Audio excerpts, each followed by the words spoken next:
Hey there, cats and kitties. I am the Blues Man, Johnny Blues, and with this video, I'll be discussing my thoughts on 3 Winter 2015 Episode 1s of the new anime season, much as I did in an earlier video put up earlier in the week, talking about 4 Episode 1s that really left me by the end. You know, there were elements I loved and enjoyed about them, but primarily I wanted to talk about the elements I didn't like and why I would not be picking them up for episodic coverage, reviews and such like that, and discussion.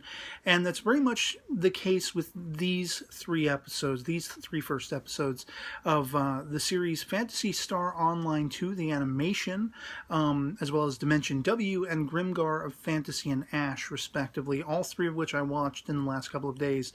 And with Phantasy Star Online 2, the animation, I really thoroughly enjoyed the entirety of the first episode. No complaints whatsoever. It was quite fascinating, the MMORPG aesthetic, where effectively you have the main character who's kind of like, you know, he's good at anything he sets his mind to, anything he sets about doing, but he's just kind of mediocre.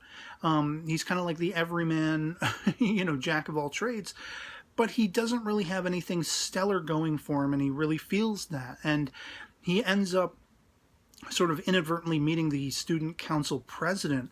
And there's this whole sort of backdrop of trying to understand the parallels going on between the social mechanism within the school that they find themselves in as compared to, you know, the form and function of the studies going on, the you know, education and everything like that, and why students apply themselves or lackingly, you know, do not apply themselves, everything like that, as compared to the social mechanism of an MMORPG like Phantasy Star Online 2.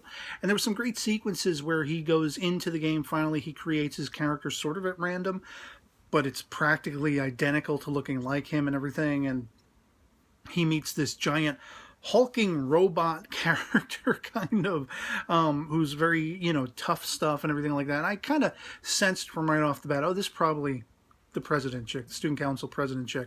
Turned out to be the case. She's testing him, testing the waters, seeing if he has the skills, because he's known for that. That's his reputation, that he is a jack of all trades, that he doesn't have any, you know, specific specialized skills that he excels at, but he's pretty adaptable to just about anything. And I really liked where that left off. I just didn't feel a compelling nature to want to come on and dedicate an entire video to talking about it. I made a sort of brief post on Facebook saying, you know, I'm going to keep that show for me. I'm just going to watch it for me. I'm not going to review it. See where it goes, you know, that kind of thing. And I was actually somewhat disappointed and surprised to find I would be feeling the same way with these other 2 episode 1s. Dimension W in particular being the show going into the winter 2015 season that I was the most hyped about. And I very much enjoyed the first episode, but I just didn't feel at all compelled to really talk about it. There were elements I did like that I did feel I wanted to talk about, so doing a sort of mishmash video talking about 3 episode 1s, I can fit it in here. I like the sort of main 2 characters, Kyoma and Mira, respectively.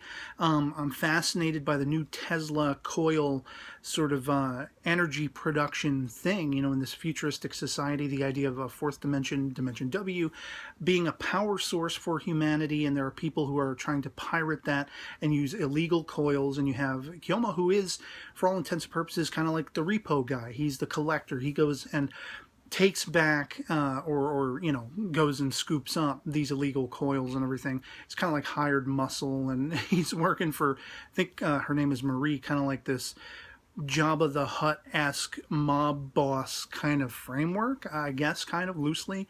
The thing that really struck me about the first episode, about Kyoma himself, he reminded me of almost like a hybridization of Roy Rivent from Salty Ray, and there was a lot of Salty Ray vibes I was getting from this, especially with Mira herself. She very much reminded me of Salty, if you're familiar with that series, but also kind of a hybridization of like Bato and Togusa from Ghost in the Shell standalone complex, in that He's, you know, I mean, we're not talking about cyborgs and that kind of thing, but he's old school, you know. He's not very much taken by the coils and that technology and everything.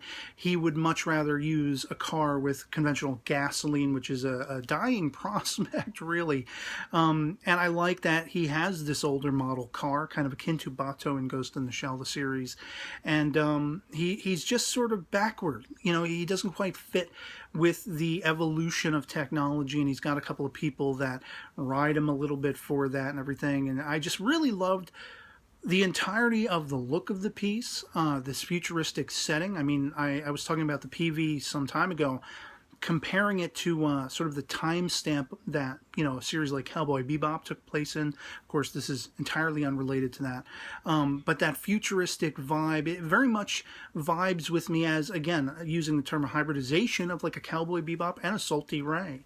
And I really thoroughly enjoyed the episode. I just didn't feel the drive to dedicate an entire video talking about it. And at the same time, I was left kind of disappointed in that, because it was the one I was that much more hyped about than any other of the Winter 2015 anime episodes that we're going to be beginning.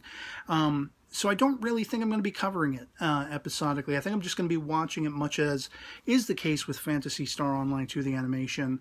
And the third episode, one that I just literally got done watching, was Grimgar of Fantasy and Ash. And if you're the kind of person that's going to hate on anyone who says anything negative about something you potentially like and you like Grimgar, tune out, because that whole first episode was effing boring as all hell. I mean, it gets pretty bad when, like, you know, I can't even be invested enough to the point where I notice my eyes are slipping away from the screen, and I'm tuning out the subtitles. I'm tuning out what characters are talking about. The pacing is horrid. Like, at least for me. And I'm somebody who dedicated an entire 18-minute video talking about the anime series, the first episode, the 50-minute first episode of the anime series Showa Genroku Rakugo Shinju, which is slow and methodical, but it's be filled with personality and intrigue and interesting, fascinating concepts and you know, things to talk about, topics of discussion. I didn't feel that at all with Grimgar. There were only two notable things about the entirety of the first episode. Aside from the one talkative character who's kind of like a dick, there were only two prospects that I found interesting. One was the idea that, you know, basically kind of akin to Log Horizon, you have all of these characters who hail like us from the real world. They're talking about cell phones and games, but these are fleeting thoughts in their memory that are drifting away. Like, they came from our world, they probably entered an MMORPG and something happened and they woke up in this world, and now it's the real world to them. Now, we've seen this done before, and I did find it compelling how they were displaying this concept. As I say, a character thinks of, oh, I don't even have my cell phone. Wait, what's a cell phone? Like, that was intriguing, the display of how their memory was fading. And when they're sitting around in a group and somebody mentions, this isn't a game, and like the other character's like, game? What? Why does that ring a bell? Well, you know, like, those exchanges were highly intriguing to me. The rest of it, these characters are just kind of finding their place. They're just falling into their particular classes or adapting themselves to certain classes within the MMORPG framework. And the only other interesting thing, now I'm somebody who I quite honestly do not gravitate toward overly sexualized characters, and, you know, I'm not somebody who watches these overly flamboyant, sexy anime girl sort of fueled series and things like that. I really don't have the time of day for that kind of crap. I don't get into that kind of stuff. If a show has a good story and good characters, and a character a la Faye Valentine from Cowboy Bebop, referencing that show once again, comes in and she's sexy and she holds her own and she's awesome, that's cool. You know, Motoko Kusanagi, my favorite all-time anime character, you know, with Spike Spiegel from Cowboy Bebop following close second. She's a sexy female character, but she's strong, she's emboldened, she has a lot of depth to her. If you can get, you know, sort of a really great character depth and story and background in a character, and they also happen to be, in my case, you know, what I would be attracted to is a sexy female character, then win-win. But I don't watch stuff simply for that. And so I find it ironic that the entirety of this episode was just god-awfully boring to me until the introduction of sexy anime babe Barbara, the thief who is meant to train the MC of Grimgar. That whole exchange with her, like suddenly I was paying attention, suddenly I was interested, something was actually happening. There was momentum, there was intrigue in her, you know, basically playfully talking about teaching him to be a thief, and you know, he would end up with a nickname, Old Cat, and all this kind of stuff. That should have been the whole first episode. That should have been the pacing of the whole first episode. To have invested me. That was the only moment in the entirety of the episode that invested me. And it wasn't just because here was an attractive, sexy character. Here was a strong character. Here was the only character that had any sort of depth and interest, you know, interesting aspects anyway, as well as having assets, you know.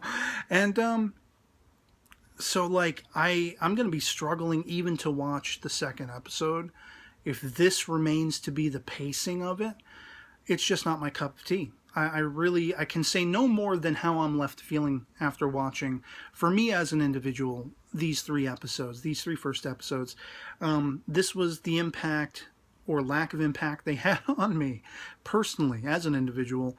And I do want to be checking out the second episodes. I think Dimension W, I'm probably in for the long haul. I probably will be watching it. Same with Phantasy Star Online 2, the animation.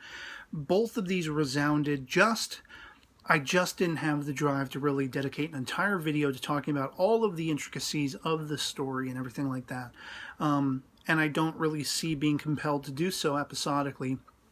Maybe with the series that I'm talking about where I wasn't really thoroughly invested, if I keep up with them, if my attention can keep being drawn to them, maybe I'll do a sort of encapsulated full series review if I stick with them all the way through to the end, when they do roundabout with their endings.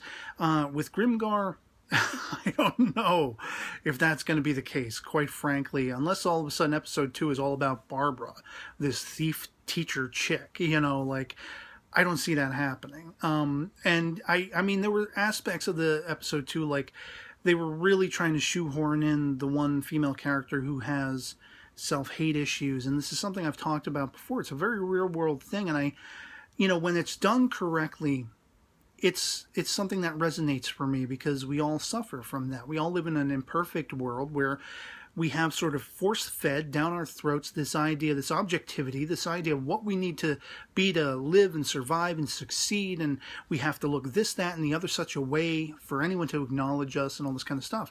So we have this self-shame, self-harm complex sometimes, and here is a female character who feels like she's fat, and she feels bad for that. That should have been interesting, and I should have felt for her. But the way that whole sequence played out with the guy sort of making fun of her and pointing out the fact that she has, well, endowment in the chest region and you know, the other girl sort of fondling her and getting all touchy-feely, it just kind of unnerved me rather than actually making me feel anything for it. I was like, especially coming after the sequence with the Barbara character who's overly sexualized, but was actually the only interesting thing about the episode. Then they put this in there and it's kind of like, Are you trying to make me feel bad for having found the previous scene interesting? I don't know.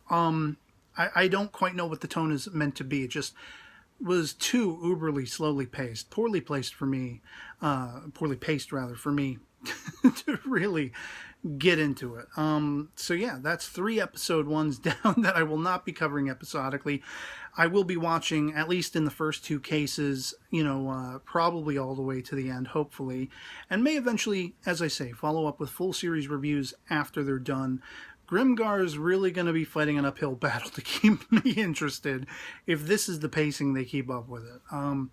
At least for me. I'd love to hear from you guys in the comments below. If you agree with me, disagree with me, whatever the case may be, anything goes in the comments below. Just love having that discussion. We don't always have to agree. And, you know, it's part and parcel with life. To each their own and a bag of chips, as I always say. Just that we're all experiencing life together and experiencing the fandom of anime and all these kinds of things together. is really my driving force with even approaching doing videos online and such like that. So, as I say, I'd love to hear from you, whether you loved them, hated them, any of these three series, that kind of stuff. And otherwise, that'll be pretty much it for me on this. So, I hope this video finds you well, and I'll catch you all later. Peace.